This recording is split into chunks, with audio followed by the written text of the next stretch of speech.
pulling this right out. Well, hey, everybody. So I'm going to talk to you about a couple of different things. One of them is Open Streets PHL. The other thing is what I do normally, UCD, University District. But these are streets as public spaces. And so I think a lot of us have forgotten that. A lot of us have thought that they're for cars. They're not. City building in general, though, is different now. Bottom-up initiatives are really revolutionary, and there's two different ways that we can do this. There's something called tactical urbanism. That's where you do inexpensive individual projects that make small places more lively and fun, and this open streets idea. So it started in New York in Times Square in 2009. They did this low-risk, cheap, colorful chairs thing. They threw a bunch of deck chairs out into Times Square and said, will people come out here? Will people sit on this? But even if they don't, it's really not that big of a deal. Well, people did, and they all sat out there. The story is it was creepy how people just sort of drifted out of the buildings and floated into Times Square. This is something where cars have been running over people for years at Times Square, and this is now something different. But what do you do with this? Okay, you make it a little bit nicer. You add some fancy French tables. You add some chairs, planters, umbrellas. Maybe you add some paint.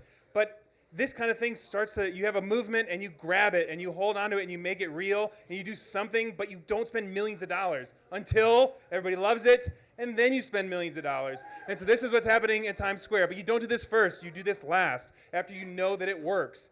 And so this is what I do every day, is I find little tactical things you can do to have cities become better places. So our parklets, now featured in dream videos, are one way you take away a couple of parking spaces and you give them to people, and we know that it increases business by 20% in the neighborhoods where these parklets are in front of the business.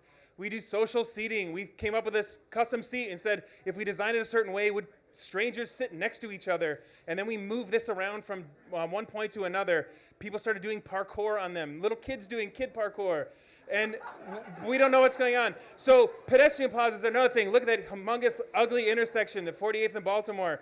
We just added some paint and some planters and removed from a 150-foot crossing to 50 feet. And when you walk across that, but it's just some flowers, just some planters, make it nice.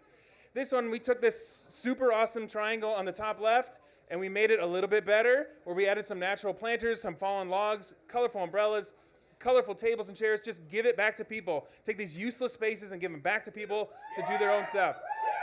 Our biggest public space is the porch at 30th Street. This is what it looked like in 2011. Some parking spaces and a couple of roads. This is pretty awful. But you can't do a multi-million-dollar project first, so you try and experiment. You do little things.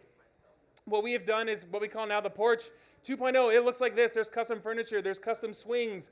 There's fake grass, but there's also other stuff that's fun. There's market lights, and this is a fun little place. We host a lot of different events here, but again, this is an evolution. It's constantly changing. It's something that doesn't start out one way.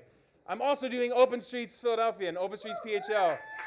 Our mission is our primary objective is to provide free and fun recreation to all members of the community by temporarily closing select streets to vehicle traffic while opening them up to the endless possibilities of the people-powered movement. Other cities that have done open streets events, 97% of participants get their 30 minutes of physical activity in a day just from this one event. Over 70% of people in Fort Worth, Colorado felt that their business went up during open streets events. What are open streets? They're just, you close them down to cars, you let people have fun. So these are people dancing. There's over 125 events in North America. Philly is not first in this. There's a lot of other people doing the same thing. But it's for all people. It's public space. It's not for any one kind. It's little kids that are crushing in the sidewalk for ice cream. They can step out in the street and not get hit by cars. There's moms with babies in backpacks that are just walking around and not worrying about being mowed down. This is how streets should be. This is how streets used to be. Yoga can happen. These colorful mats just bring them down to the street. And this is a place, these are civic spaces where people are used to going, but they're used to going to them in big steel cages. So now you're out in the open, you're talking to people, you're getting to know people. And it's free, it doesn't cost any money to the users. The little kids can learn how to ride bikes in crazy awesome costumes. People can play handball in the streets. And just, again, it's this commonality, this things, people come down to these spaces, they meet each other, they're mixing spaces where a lot of great things happen. And we did this before in 1971, the walk on Walnut Street, including bell bottoms and roller skates. This is just people walking down Walnut Street and having a good time, nothing fancy, no big programming, just walking, just enjoying life. Let's do it again, Philadelphia.